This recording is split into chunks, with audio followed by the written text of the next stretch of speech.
Hi, thank you for the opportunity to speak on this. My name is Sam Montano.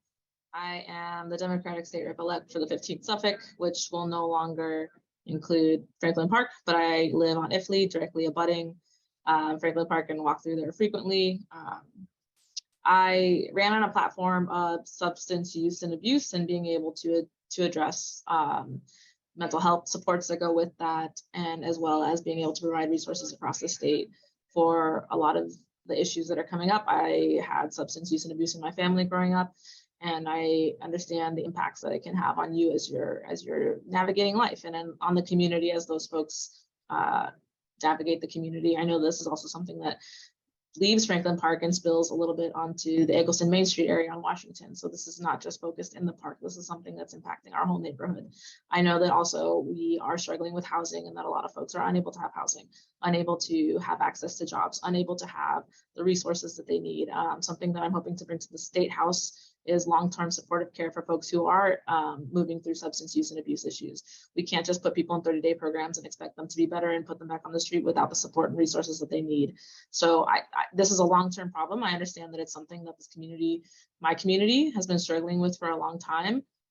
This is something that's impacted me. I know that my dad was able to get sober because he had the supportive systems that supported him longer than 30 days, longer than 90 days. Sometimes this takes a year. Sometimes this takes 2 years for your brain to reset. It's a really complicated cycle. And I understand that it's impacting our daily lives, but we also live in a city and we live in a community, and that means we need to make space for each other. And I think that how we should move forward, in addition to being able to have these spaces where we can air our frustrations, where we can air our grievances, where we can talk about the inequities of how the state has put certain resources some places and certain resources not in other places, is an opportunity to understand that this is a collective effort. And you know, as a state representative, this will be my first year, and I don't expect to be able to do a ton.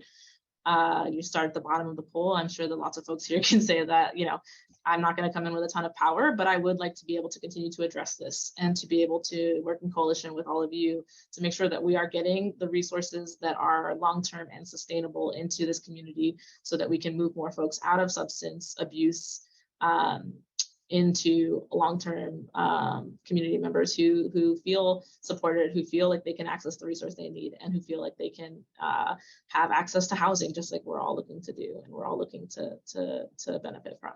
So I just wanted to say that I look forward to being able to move forward in this work collectively. And I do understand that it is frustrating to be unable to feel like you can use spaces in public, like Franklin Park, which is a great space, and also to feel like we're being crowded in this city. And I hope that we can figure out the best way to move forward. But I just want to say thank you, and I'm here to listen.